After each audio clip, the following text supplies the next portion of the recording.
Hello বন্ধুরা, কুমকুম পাঠশালার পক্ষ থেকে স্বাগত জানাই। বন্ধুরা, বাংলার বাড়ি আবাসের দ্বিতীয় কিস্তির টাকা দেওয়ার তারিখ ঘোষণা করলেন রাজ্য সরকার।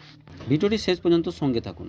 পশ্চিমবঙ্গ সরকার নিজস্ব তহবিল থেকে বাংলার বাড়ি প্রকল্পের 1,20,000 টাকা দেওয়ার ঘোষণা দিয়েছিলেন অর্থবর্ষের শুরুতেই। সেই মতোই রাজ্যের মুখ্যমন্ত্রী আনুষ্ঠানিকভাবে বাংলা আবাস যোজনা বা বাংলার বাড়ি প্রকল্পের প্রথম কিস্তি 60,000 টাকা উপভোক্তাদের ব্যাংকের অ্যাকাউন্টে 17 ডিসেম্বর ছেড়ে দেন। অনেকে ইতিমধ্যে সেই টাকা ব্যাংকে পেয়ে গিয়েছে।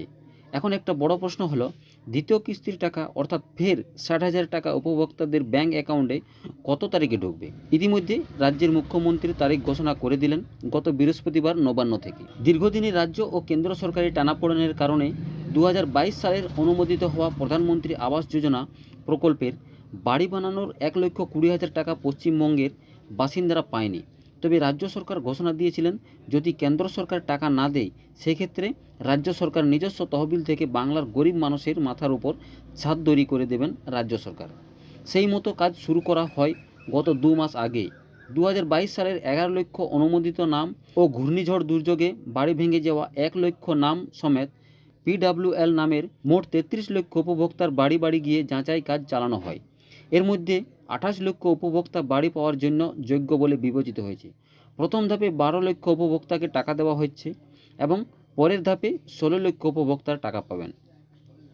রাজ্যের মুখ্যমন্ত্রী গত বৃহস্পতিবার ঘোষণা দিয়েছেন, যারা বর্তমানে প্রথম কিস্তির 60,000 টাকা পাচ্ছে তাদেরকে 2025 সালের মে মাসের মধ্যেই দ্বিতীয় কিস্তির 60,000 টাকা পাঠানো হবে রাজ্য সরকারের পক্ষ থেকে তাদের ব্যাংক অ্যাকাউন্টে। তবে এখানে শর্ত রয়েছে, যারা ইতিমধ্যেই প্রথম কিস্তির টাকা পেয়েছে সেই টাকা সঠিকভাবে বাড়ি বানানোর কাজে ব্যবহার করার পরেই দ্বিতীয় কিস্তির টাকা পাবে। মোট 28 লক্ষ উপভোক্তা এবারের বাংলা আবাস যোজনার টাকা পাওয়ার জন্য যোগ্য বলে বিবেচিত হয়েছে।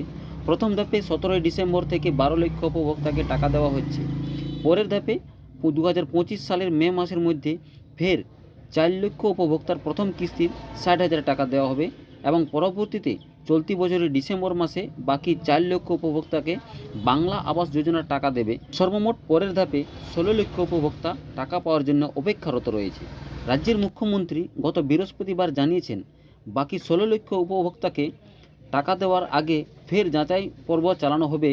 তবে বাড়ি বাড়ি আবার সার্ভের কাজ চালানো হবে কিনা এ বিষয়ে কোনো তথ্য দেয়নি সরকারি আধিকারিকরা।